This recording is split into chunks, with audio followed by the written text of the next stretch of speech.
So ayan, magandang umaga po sa ating lahat, no? Diyan pala ay invited pala ako diyan sa kasal na hindi ko naman inaakala.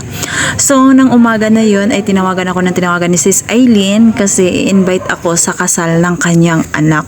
At diyan nagpunta na nga kami sa clubhouse at ayan, busy nga po sila sa pagmi-make up ng ating wedding ng kasal. Din ngayon maraming silang pagkain diyan nakikita ko. So nagutom akong bigla, nakita ko yung pagkain kasi madalian kami. At ayan na nga si Sis Aileen, minimake up pa na nga siya ng kanyang anak na si Heart. So busy kaming lahat dyan, make up dito, make up doon. Then nakikita ko yung mga pagkain dyan o nagugutom ako habang nagmi-make up sila. Yun ang una kong napansin at nakita yung mga pagkain kasi ang dami talagang pagkain na nandyan na nakalagay. At sabi ko nga, wow, sana all, ang daming pagkain. Then nakaupo ako dyan at yun pala ay nasa loob kami ng kwarto dyan sa loob ng clubhouse dyan sa P6. At sabi ko nga sa sarili ko, busy pa naman sila doon, so dito muna ako mag-video-video.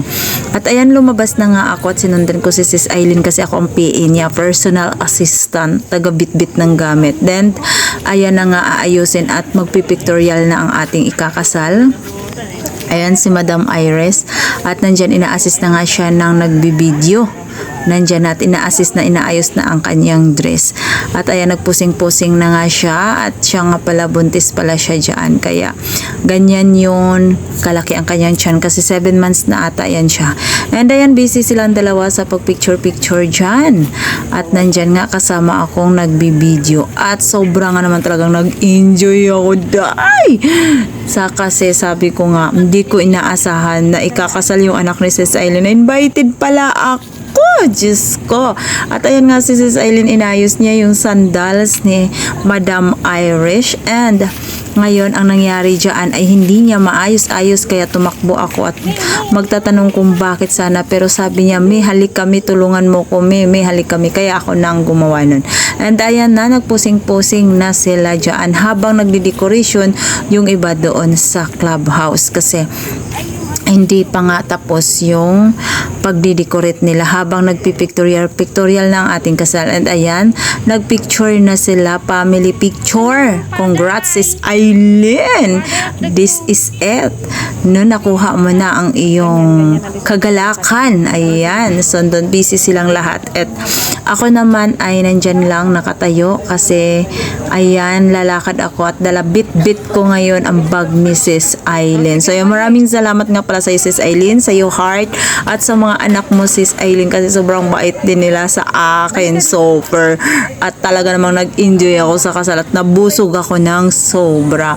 And ayan na nga, nandyan na sa kasal ang ating ikakasal na si Madam Iris at papasok na nga siya dyan matapos nating ayusin ang kanyang ng kanyang gown. Sobra naman ang ganda.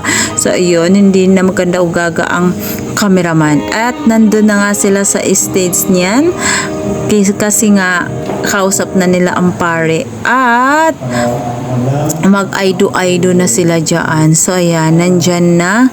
And maraming salamat sa iyo Sis Aileen kasi sobra-sobra po talaga. Yan, mag-aido-aido na sila dalawa dyan. Guys, nagkikis na sila dalawa. Oh, ay, nabidyohan ko pala sila. Kaya nagkikis silang dalawa.